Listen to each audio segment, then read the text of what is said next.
بسم اللہ الرحمن الرحیم۔ آزاد انفو ٹی وی کے معزز ناظرین کو محمد جلیل کی طرف سے السلام علیکم۔ جناب والا، آج کی ہماری ویڈیو کا موضوع خواب میں کلمہ طیبہ پڑھنا یعنی لا الہ الا اللہ محمد رسول اللہ پڑھنے کے بارے میں ہے۔ ویڈیو کو شروع کرنے سے پہلے ہمارے قافلے میں شامل ہونے والے معزز ناظرین سے میں گزارش کروں گا کہ ہمارے چینل کو ضرور سبسکرائب کریں اور ساتھ لگے بیل آئیکن کو بھی دبائیں تاکہ ہماری تمام آنے والی ویڈیو آپ تک پہنچ سکے۔ اگر کوئی شخص خواب میں کلمہ طیبہ پڑھے تو تمام گناہوں کے ختم ہونے، آخرت میں شفاعت ہونے، دنیا جہاں کی نعمتیں ملنے، عزت و مرتبہ بلند ہونے، فتح حاصل ہونے، متقی و پرہیزگار ہونے، دکھ درد مشکلات ختم ہونے، دل کی حسرت پوری ہونا، خوشخبری پائے، مال و دولت بے شمار پانا، آخرت نیک ہونا، جنت نصیب ہونے، بیٹا پیدا ہونا، اور اگر غیر شادی شدہ ہے تو شادی ہونے کی دلیل ہے، اور بن مانگے رزق پانے اور بیماری سے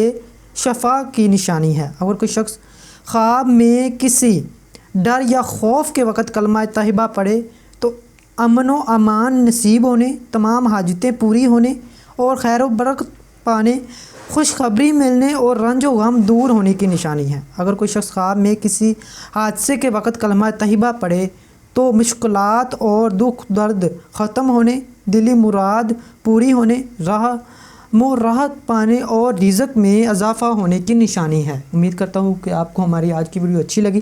اس کو لائک کریں، شیئر کریں اور ہمارے چینل کو ضرور سبسکرائب کریں۔ شکریہ۔